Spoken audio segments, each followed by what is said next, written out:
Welcome, everyone, to the Splash City Basketball Podcast. I'm your host, Steve Hartman, and this is the official March Madness kickoff show. Right now, I'm recording Tuesday, March 17th. I got my green on. It's St. Patty's Day, enjoying a Guinness tonight. And UMBC and Howard have officially kicked off the NCAA men's basketball tournament. So I'll talk a little bit about that and games to watch. I'm going to break down one game in each region that I am excited to talk about and I'm excited to watch this weekend. Our guest on today's show is Andrew Dukowitz from Zone Coverage, covers the Lynx, Wolves, and Gopher women's basketball. And we'll talk about the Gopher Women hosting the first two rounds at Williams Arena this weekend, Friday and Sunday. They open with Green Bay on Friday night at 5 p.m. In the other matchup on Friday, you have Ole Miss and Gonzaga. So the winners will play Sunday at Williams Arena. So exciting times, big progress for that program. They haven't been to a tournament in about 8 years. So this is a good step in the right direction for Don Plitzowite and her team, and led by Minnesotans Mala Braun, Amaya Battle, Tori McKinney, and Sophie Hart. So exciting weekend over at Williams Arena in Dinkytown for the University of Minnesota Gopher women's basketball team. I also wanted to let everyone know, and if you hadn't heard, St. Thomas made the NIT tournament. They open tonight, Tuesday night at 9 p.m. in Seattle against Seattle University, members of the West Coast Conference. And Gopher men are invited to the Crown Invitational out in Las Vegas starting in April, where they will take on Baylor in their first matchup. So local teams still getting to play some basketball. We got state boys tournament next weekend as well. And I did want to quickly plug, if you're in the area, if you're in the metro and the West Metro specifically, Thursday, opening day of March Madness, the official kind of opening day, the round of 64, I will be at Back Channel Brewing in Spring Park, Minnesota, um, with a live stream podcast. Come on out, enjoy a beverage. There's a food truck. They got a giant big screen TV. They do a lot of Vikings watch parties. They've done Wolves playoff watch parties out there. So it's a great place to watch a game. Hopefully the weather warms up and we can get outside a little bit as well. I have some new Splash City merch. If you want to check that out, stop by. We'll talk anything and everything related to March Madness and the opening weekend. So come on out Thursday. It'll be great. The other one I wanted to plug, Thursday, NDSU takes on Michigan State. For a lot of fans in the region, NDSU making the dance for the sixth time in their history. And I had an interview with head coach Dave Richman recently, so check that podcast out too. Dave's a great guy, a lot of great stuff, and has built his program the right way with a lot of great young men. So easy to root for the Bison Thursday against Michigan State and Tom Izzo. But with that, let's get into it. All right, I'm going to pick a game to watch in every region of the NCAA men's basketball tournament, and I'm going to start with the East region. Duke is the 1 seed, and I don't see a ton of really, things that stand out to me. I think St. John's is going to take care of business against Northern Iowa. I think Kansas is talented enough to get by Cal Baptist as well. I love Flory Badunga, and inside defensive presence. Him and Bryson Tiller, I think, are just too much for Cal Baptist. And Kansas, I don't know what to expect from them from their guards, but I do know that Badunga is going to show up. So, UCLA, UCF could be an interesting game, but I'm going with South Florida, Louisville. I think a lot of people are kind of on this one. Louisville's been up and down. They're 4-4 in their last 8. South Florida plays a very frenetic pace, and I think their coach going home he's from the Western New York. This is being played in Buffalo, and he talked about what it meant for his dad. I think his team is going to be pretty amped for that one. And so I got South Florida beating Louisville. That's kind of the one in the East region in the first round. Now, second round, things get real fun. Duke is going to play either Ohio State or TCU. Now, TCU, they have played, they lost to Michigan in a close game. They've beaten Iowa State. They've got some really good wins. TCU is capable of beating anyone. And Ohio State obviously has played in the Big Ten. They're tested. They played Michigan and Purdue and Illinois. So that the winner of that game against Duke will be interesting, especially because Caleb Foster's out for Duke. Patrick Gungba, I'm sure Duke would love to get another a full week of rest for him. He didn't play in the ACC tournament. And if they can get through 2 games without having to play Gangba and have him healthy for Sweet 16 weekend, I think they'd feel great, but I think they might need him in that second round matchup. Then you get St. John's and Rick Pitino against Kansas and Bill Self, 2 outstanding coaches. That one would be amazing. And if you go down further in that bracket, you get Michigan State. I think they'll sneak by North Dakota State against South Florida and UCLA and UConn. Tons of big brands, tons of big names. The East region, starting in that second round and on, should be fantastic. Let's keep on going down that bracket. I got Florida's region. They are in the South. And the game to watch there, this one to me is loaded with games to watch. The Iowa Clemson should be great. Bennett Sturts and Iowa, I think, can get by Clemson on that one. And then you get McNeese and Vanderbilt. Vanderbilt maybe a little bit slighted, feeling like they should have been a higher seed. They make it to the SEC championship game. But McNeese is interesting. They got a kid named Javon Garcia, and he had 31 points in the Southland Conference championship game, making all kinds of tough shots. So that one's interesting. And Troy against Nebraska. Troy is really good. If you haven't heard of Troy, they played a triple overtime game against USC back when USC was legit. They've beaten San Diego State in double overtime.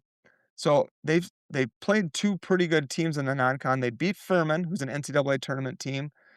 So I think Troy is an interesting matchup for Nebraska for a team and a program that's never won an NCAA tournament game. That one's interesting. I think Nebraska's good enough to win that, but those 3 games right there are all fun, I think. And then a little further down, you get VCU, North Carolina. I'm picking VCU to win that one. No Caleb Foster for North Carolina. VCU, they get it up in your space. They got athletes to play with North Carolina. Penn and Illinois is fun. Illinois, the 3 seed, Penn 14, but Penn is coached by former Iowa coach Fran McCaffrey, and he has a 6'9" shooter named TJ Powers, and he had a phenomenal game in the Ivy League championship game, and he can shoots it over 40% from 3. So St. Mary's, Texas A&M, also going to be a pretty good game. Buckyball versus the grinded out defense of Randy Bennett at St. Mary's. So I think that South region has got tons of great matchups in the first round. Again, I'm taking the 11 over the 6 and VCU over North Carolina in the South region. Let's move up into the right into the Midwest region. Arizona, top seed there. Villanova, Utah State. Utah State, another team that feels a little bit slighted, like they probably should have been seated a little higher. I like the Aggies a lot. This one also, the 5-12 and the 4-13 are interesting. 5 Wisconsin against 12 High Point. Should be a shootout. I expect that to be a high scoring game. Wisconsin, I think, gets it done. And then Arkansas, Hawaii. Again, I loved Hawaii going in, but Arkansas is playing fantastic. Darius Acuff looks like maybe the second best player in the tournament right now. So that Wisconsin-Arkansas game in round 2 should be awesome. And then you get BYU playing, the first 4-11. So that was going to be NC State and Texas. I think BYU has a chance to make it a few rounds here, maybe even the Elite 8. I think they're better than Gonzaga. So if BYU and Gonzaga both win their first round matchup, they'll get each other. I like BYU in that one. And then Miami, Missouri, Purdue, and Queens. So in that region, I mean, I don't know about great games, but Villanova, Utah State is intriguing. Utah State is very good, and I think they're going to win that in that game. Not much of an upset there. Otherwise, I want chalk in this region because I want that Arkansas-Wisconsin second round matchup. Lastly, let's go down to the Midwest. Michigan is the top seed there. Couple interesting games here. Georgia, St. Louis. St. Louis looked really good for most of the year. Kind of stumbled a little bit late in the season. They weren't as effective. Even the VCU game they won at home, they kind of stumbled in that one out of the gates and had to make a big comeback. And granted, they did make the big comeback, but they're also 4-4 in their last 8. So little curious about St. Louis. I was super high on them probably about beginning mid of February, and then since then they've lost 4. So we'll see how they shake out against Georgia. I like Georgia in that one. SEC. Texas Tech, Akron. Now, Texas Tech, no JT Toppin. The Zips are dangerous. If you were going to pick a 12 over a 5, I think this is the one to go. I love Texas Tech normally. Christian Anderson, Lawan Watts, Atwell can shoot it, but Akron, very good team as well. Totally capable of winning that game. And then Alabama Hofstra. Alabama's losing their starting guard. Aiden Holloway's out. Hofstra, uh, they present some unique challenges as well. So that one I think is really interesting. So those two games there, the 4 and the 5, would love to see some shockers in that Midwest region. I think the 4 and the 5 both are in some trouble. And then you get down in the other end of the bracket, Kentucky, Santa Clara. That's another one I'm excited to watch. I've loved Santa Clara all year. Christian Hammond, outstanding guard. Alan Graves, uh, 6'9" big man, starting to get some NBA talk. A lot of people picking Santa Clara over Kentucky. I think it's going to be a good game either way, and I could see that going either way. Kentucky's loaded with talent, but Santa Clara's just feels like a team that's really, really good and really solid, and not going to beat themselves. Coached by Herb Sendek, longtime college basketball coach. So that's a quick look around the different regions and the games that I'm looking out for. I think this year is going to be absolutely phenomenal. There's 5 seeds that people are picking in the Final Four. 4 seeds are great. 3 seeds are good. Like this, just up and down. There are some great games. So, hoping for some fireworks in the first round, but second round we should definitely get some excellent, excellent games. High caliber teams going head to head. All right, Gopher Women get to host a first and second round matchup at Williams Arena this weekend. They play Friday against Green Bay. And to break down the bracket and how the Gophers are going to look this weekend, Andrew Dukowitz from Zone Coverage. Andrew, how you doing, man? Good, man. Nice to have postseason basketball to talk about again. Been a minute since the Lynx were in the playoffs, but here we are. The Gophers women kind of surprised a lot of people, I think, this year. Yeah, absolutely. Getting that top 4 seed was huge. It seems like it's been a while since they played. I mean, they got ousted their first game in the Big Ten tournament. Um, I mean, that's a little bit longer layoff than I feel like most coaches would want. How do you think that the team is preparing, I guess, for this game on Friday? Yeah, it's kind of weird. They had their last bye before the regular season finale against Illinois, too. So they have a week off. They play Illinois. 5 days later, they get knocked out of the Big Ten tournament, and then they have another week and a half off. So I think, in a Yeah. sense, that's been a little bit of like a blessing for them. Like Tori McKinney got banged up in that Big Hmm. Ten tournament game. Sophie Hart has been kind of dealing with on and off stuff. Mara Braun, any rest you can give to her in a Maya battle when they're playing 38 minutes a night is probably a good thing. But I mean, I think they're feeling really good about the Green Bay matchup. I mean, comes out this morning that they're 22.5 point favorites. They're playing at 5 Yeah. p.m., so it's not like a weird tip time for them.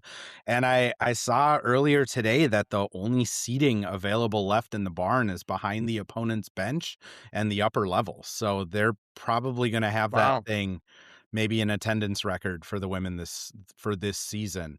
Yeah, they're stoked. I do think Dawn as a coach kind of performs best when she can have a lot of time to prepare, just because they are a very deep oriented team. So when she can give time to kind of really pick apart tape and really kind of put things out there for the players to see, I think it'll help them quite a bit.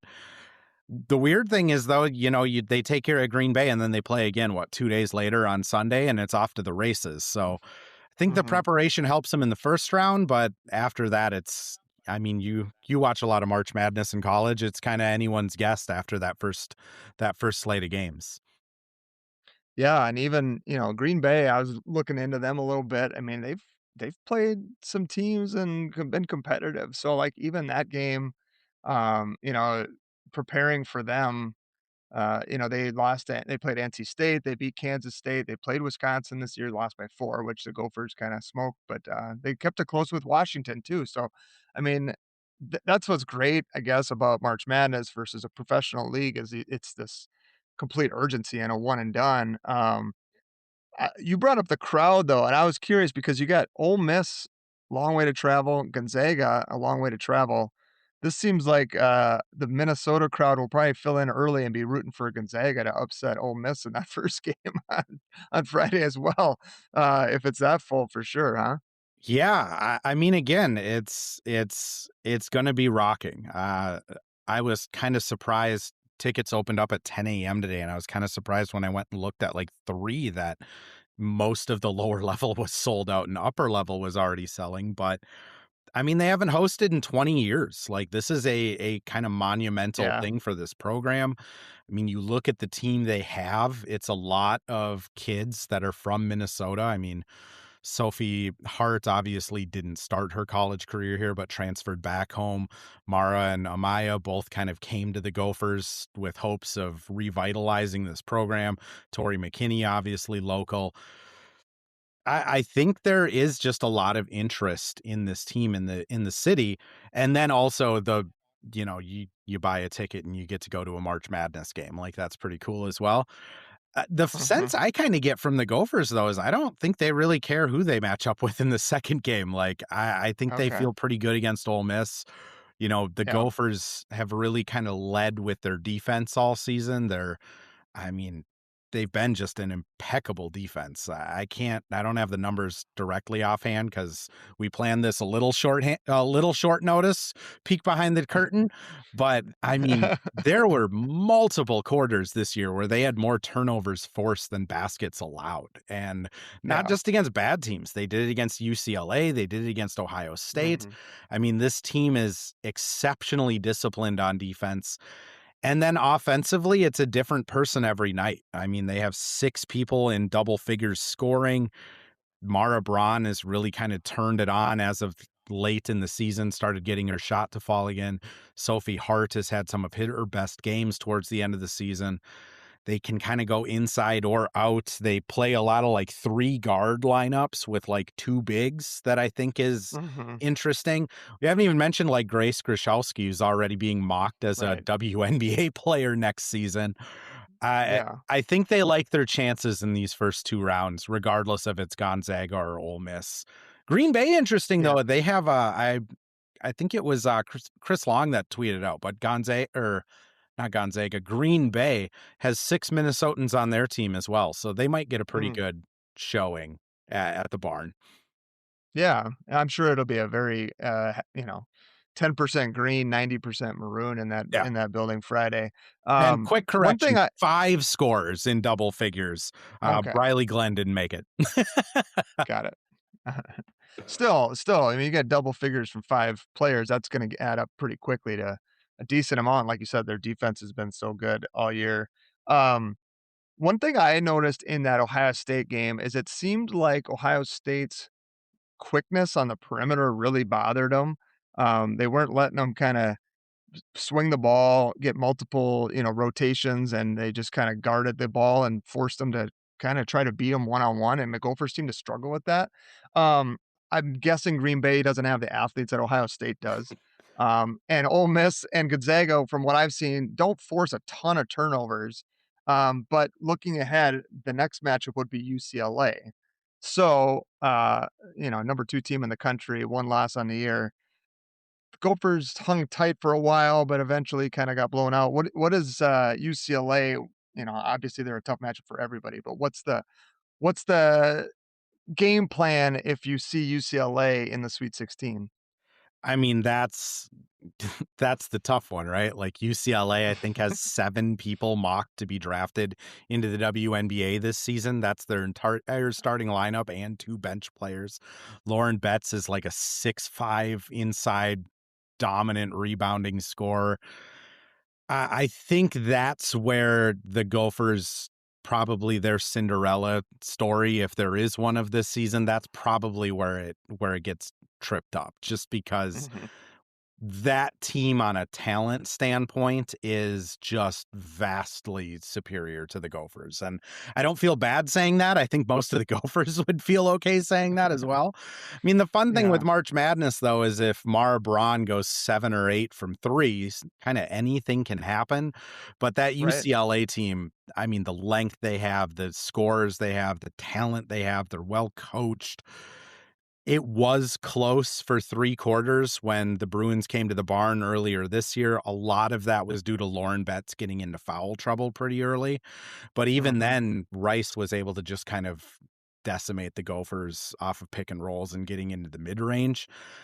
The Gophers are gonna have a chance against anyone because the defense is so good, but the offense this entire year has just gone through these patches where they almost kinda look like they freak themselves out, like they get a couple open looks and they don't fall, and then the ball just starts to get a little bit more hectic.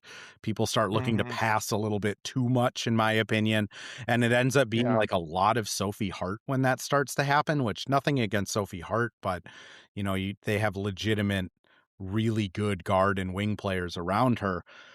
It'll kind of be a test to see how they match up against UCLA. Unfortunately, if they draw them and that's the next lineup, it probably doesn't go much further than Sweet 16. But again, someone goes 7 for 8 from 3, and that's why March Madness is always fun because you never really know. It's especially the way the game is played now, where the shooting variance across all of college basketball is so drastic, where, like, if one team just shoots 60% from 3, they can kinda upset anyone regardless of who it is, Mhm. but we'll Right. see. I think a Sweet 16 would be a heck of an accomplishment for this program, though. 100% agree. I think every fan would be pretty satisfied with that. Expectations weren't super high. I think, they had a lot of returners this year, but getting to the Sweet 16 is a great accomplishment. And I think a great example of what Don brings to the Gophers, just like some stability, definitely an image or a style that you can say, like, I know exactly what they're trying to do. And I think Mhm. that's one thing that as you look at teams like that have a personality, a lot of times they take that on from their coach, and the Gophers have done that this year for sure. I wanted to ask you about something because I think the last time we were on, or maybe we were talking about it off air some other time, but the Gophers are ninth in the net and they're eighth in Bart Torvik, and so like those are like 2 seed, 3 seed ranges typically for like a if you're grading teams out.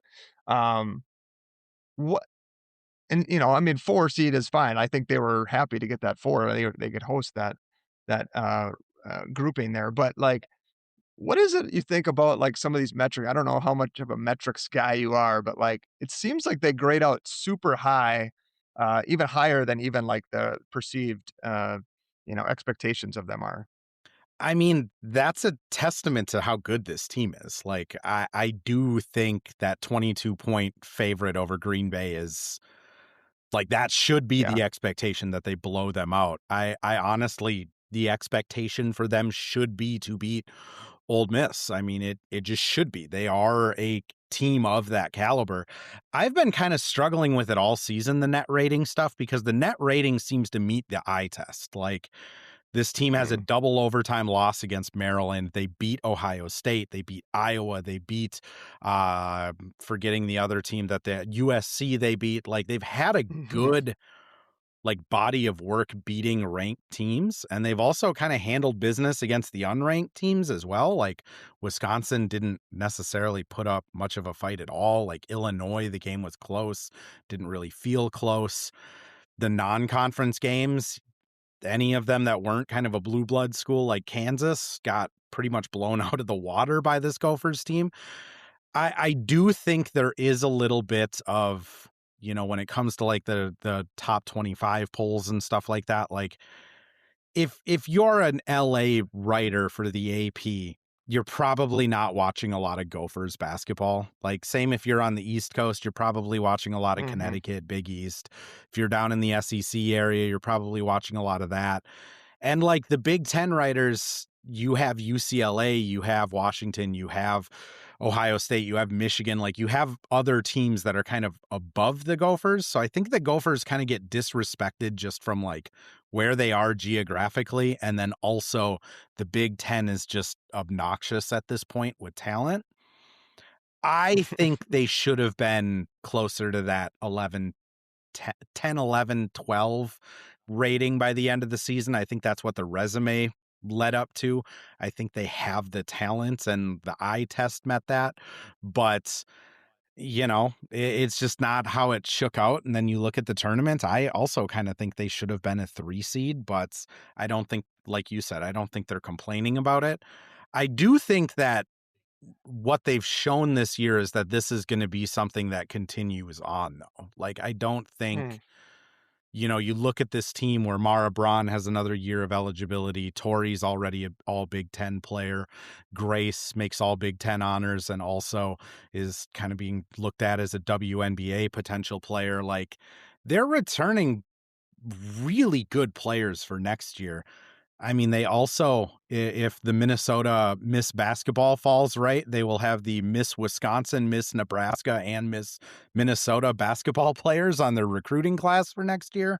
Hmm. Like, I do think it's a credit to Don of just being able to build an identity and build a program. But I am with you. Like, the advanced ratings, if you're looking at the teams around the Gophers in that top 25 poll, it was a little stark by the end of the year where it's like, I don't know. The Gophers seem to have built a much better team than Tennessee, who is currently imploding. Yeah. Yeah, it's interesting. Like I go through this every year and like there's some predictive metrics that kind of, you feel like they're overvaluing teams and undervaluing others. So it's always kind of a crapshoot to figure that all these rankings out and which ones matter. Some of them matter to get in, some of them matter for seeding. But yeah, like in the Bart Torvik one that I kind of follow, Duke's a 3 seed, they're ahead of them. Iowa's behind them, they're a 2 seed. Vanderbilt's the next one, they're a 2 seed. Then it's Louisville and they're a three. Yeah, And so, yeah, I guess whatever, go out and win the games, and none of it really matters at that point. But just kind of interesting how some of these teams can look good in certain areas, but not in others. But essentially, what you're telling me is we're still flyover country, and nobody cares about Minnesota. I do think that I am a native born Minnesotan that roots for a lot of Me too. Minnesota sports teams. So, like, that is Yeah. part of my bias. I do think in college it is just the reality of it, though. Like, Yeah. Yeah. a There's lot of blue those bloods. AP voters are on the coasts, and they're probably not watching a lot of Gophers basketball game if they can only catch one Big Ten game a week. They're watching Yeah. UCLA, they're watching Michigan, they're catching Right. more of the even Iowa, I think, since Caitlin Clark has kind of more like TV draw. And then you just see Yep. that, oh, Minnesota won again, and you file that back into your mind. Meanwhile, the people in the state who have been watching the team are just kind of like the hipsters of like, have you not heard this new Mhm. band yet? Like, it's awesome. Yeah. Yeah. Andrew, you knew about the Gopher Women before anybody knew about how good they were going to be. So you're the cool kid in town with the tips. No, they've been awesome, man. I've watched more Gopher Women's this year than I have in a while, and I gotta be honest, it's pretty enjoyable. So, um, they open Friday. You said 5 p.m. is tip for their game. Yep. The Ole Miss Gonzaga's before that, correct? They're Yes. earlier. Yep. Okay, all right. And if you had to pick a winner, I'm gonna put you on the spot here just for some fun. Women's champion this year. UConn, UCLA, Don Staley get back in the mix at South Carolina? Who's it gonna be? I got to watch that UCLA game against the Gophers, and just the amount of just sheer talent and size they have. I don't know how they don't win it. Like, I know, Mm, South Carolina kind of has the pedigree and the history of it, winning it recently. They have a cult following. AZ over in Yukon. Obviously, it's hard to ever count Yukon out, but just seeing that team in person and how, I mean, they have like 4 legit 6-footers that can all play together. They can score inside, outside. They have defense. I don't know how you handle them. I mean, other than mhm. just kind of hoping they go off, have an off night shooting. So I'm Yeah, picking UCLA. That's what my bracket is shaking out to, which pains me as a Gophers reporter to have them not get the Gophers out. But yeah, yeah, they are just such a talented team that it's hard for me to see another team being able to even just like size wise match up with them, let alone kind of match up with their physicality and just skill. I do think, the '04 Lindsay Whalen, Janelle McCarville team was also a 4 seed, if I remember right, and I'm pretty sure they knocked off Duke in the Sweet 16, who was the 1. If my rem I was younger then, I was in college, things might have got fuzzy, but just, maybe throwing that out there for some good vibes for this year's squad. I mean, that is again, the best thing about March Madness is it just takes one person to go off. I mean, Yeah, UCLA can absolutely. play a perfect game, but if someone goes 7 for 8 from 3 and has 40 points, it's just you can't overcome that in college Yeah, sports. So there's a chance. I think a Sweet 16 bid for this program, even if it does end, without a championship, I think they're going to be looking back on this for a while. yeah, absolutely. It's been a great year. They'll keep it going this weekend over at the barn. Let's quickly pivot over. I got 2 quick things I wanna ask you about because I know you do a lot of coverage for a lot of different things. WNBA, CBA, any update on where things stand between the league and the players?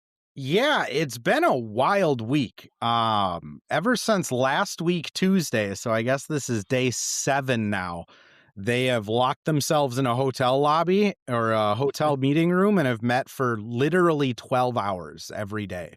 The league officials, the Players Association, Brianna Stewart, Fee's been there a few days, kind of the head players on the Players Association board and their kind of collective agents and stuff like that. I mean, everything that I've been hearing is it's going to be in the next day or two, which we're recording this Monday at 8 p.m. Might break by the time this episode is out, even. I Mhm, think, the frustration from like a media aspect and a fan aspect is why didn't this happen back in January, which I think is a completely fair kind of criticism, especially given like Fee didn't play in Unrivaled. Unrivaled did go up to New York. Onyeka, I think, didn't play every game in Unrivaled. Like, it doesn't seem like that was the issue with it, but now that they're actually having face-to-face meetings, it sounds like they've gotten literally everything hammered out from, non-compete clauses, if that is or is not going to happen, housing subsidies. Kind of the last thing they're still stuck on is the basketball related revenue share, which the players kind of mm, started off at around 40%. That was what they were asking for. They have dipped down quite a bit, down to about 26%. The most recent kind oof, of reporting has been. And the league started out at 8%. 1.2% lower than the players got paid last year based off of revenue sharing. They leaked a bunch of kind of whole numbers of what the cap would look like in millions of dollars.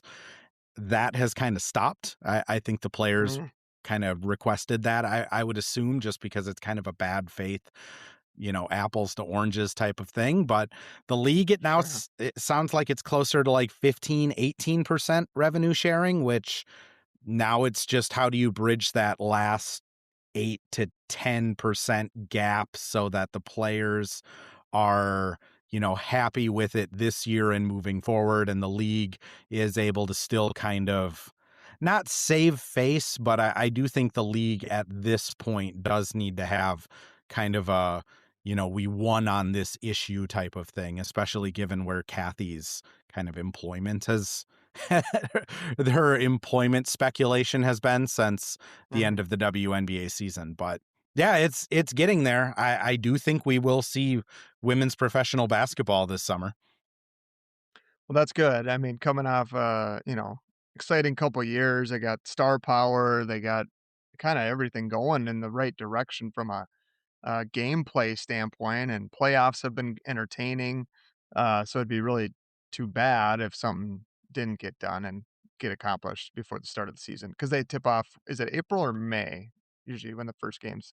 I believe April 28th was going to Okay, be the official like preseason game 1 tip off, which is usually a couple days into training camp. So like sure. mid-May is probably the official start. The one thing I will add, like this season is so important for the WNBA. Like, not only are they getting just a massive amount of money, like television rights on the old CBA between Ion and local TV rights was at $40 million. The Amazon, Disney, ESPN deal alone is worth $210 million just Mm, for next season. They also have a 100+ million deal with USA Network and ABC. They also have the Ion deal and locals still. I mean, on television rights alone, it's supposed to go from about 40 million to maybe up to 4 to 500 million this next year.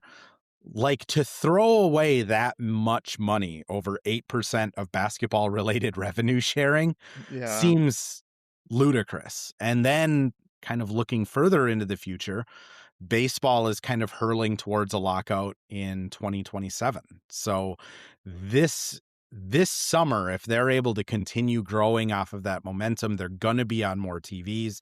USA Network is going to have Women's Sports Wednesdays, where it's going to be literally like a TNT broadcast where it's 3 games, one after another. ESPN is doing Women's Sports Sundays during the summer to replacing their baseball slot that they had. I mean, if they can get enough momentum and baseball locks out in 2 years, I mean, there's a world where the WNBA can kind of pass baseball in that summer viewership slot, which I mean, when I'm looking at it, that's kind of where this whole lockout thing to me has been really nerve-wracking, is like, there is a golden opportunity if they just kind of Hmm. continue on their current path. Because you're right, they have the star power, the play is entertaining, they have really likable talents, they have kind of a array of talent, whether you're like a Caitlin Clark and Asia Wilson, Paige Beckers, and Nafisa Collier fan. They have Hmm. teams that are like universally despised, like the Aces. It's they kind of have everything in there to kind of Yeah. explode this. But first they have to sign it, which that's what we're all still waiting on. Yeah. Well, if this comes out before the news breaks, make sure you follow Andrew to break that news. But hopefully, it gets done before we get published here with this episode of the podcast. Last thing I wanted to ask you about. It's been some late nights covering the Wolves, doing your post game pods when they were out west. They get home. They got 3 in a row, I think, at home. Clippers this week. Um, I c maybe just a general question. What are the vibes like right now, both on your post-game podcast and with the fans and with the team? Yeah, fans are a little ticked off. I'm not going to sugarcoat it. I think you look at this Wolves team and they have just so much talent that the way they lose is so frustrating for fans, because you're looking at a team that openly states they don't follow the game plan all the time, that they don't bring in the right energy and effort. And when you're looking at these supreme athletes that should be able to just take care of the Lakers, and then after the game, it's, yeah, we didn't really follow the game plan, our energy and effort wasn't there.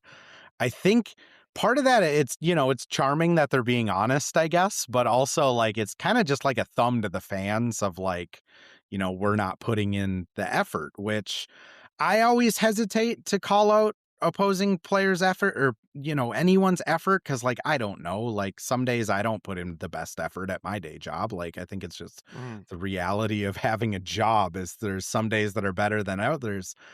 sure. But, like, when the players are calling it out themselves, I think it kinda opens it up to fair game.